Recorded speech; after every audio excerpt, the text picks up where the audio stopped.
Voilà qui nous amène à cette autre journée mondiale, celle dédiée à l'alimentation et commémorée aujourd'hui dans le Royaume en présence du représentant de la FAO à Rabat, l'organisation onusienne pour l'agriculture. Et il s'agissait notamment de se rendre sur une ferme-école qui initie les jeunes aux rudiments de l'agriculture et de la préservation de la planète.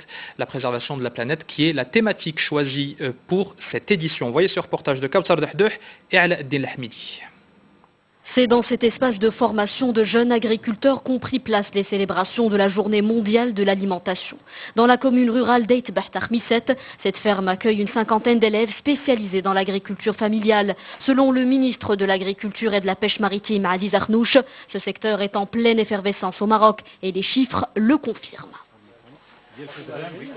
Nous avons un pilier 2 spécialisé pour l'agriculture familiale sur lequel il y a une contribution importante de l'État de plus de 13 milliards de dirhams à peu près depuis le lancement de l'ensemble des projets qui ont touché 492 projets et plus de 700 000 de la population agricole. Une ferme familiale innovante qui a pu introduire l'agriculture d'une manière très importante pour faire face, pour atténuer les effets du changement climatique, tout en produisant de la nourriture, la création de l'emploi. Comme vous voyez derrière moi, il y a des jeunes qui travaillent ici.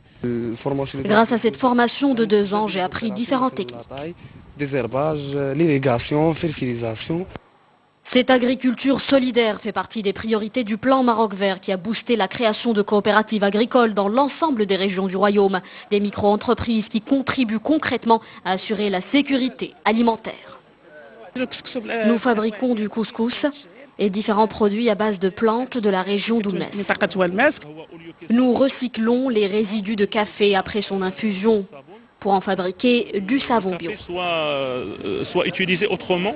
Autre moteur de croissance, le plan Aliotis, une stratégie qui mise à présent sur le déploiement d'une politique dynamique de labellisation et de marketing des produits de la mer. Il y a une déclinaison au niveau international qui est dénommée Moroccan Seafood, mais pour le volet national, l'objectif principal c'est la promotion des produits de la mer et la promotion de la consommation au niveau intérieur. À cette occasion, 2 conventions ont été signées. La première permettra le lancement d'un programme de gestion intégrée des pesticides. La deuxième porte sur le renforcement des capacités nationales en matière de recherche sur les changements climatiques et leur impact sur le secteur agricole.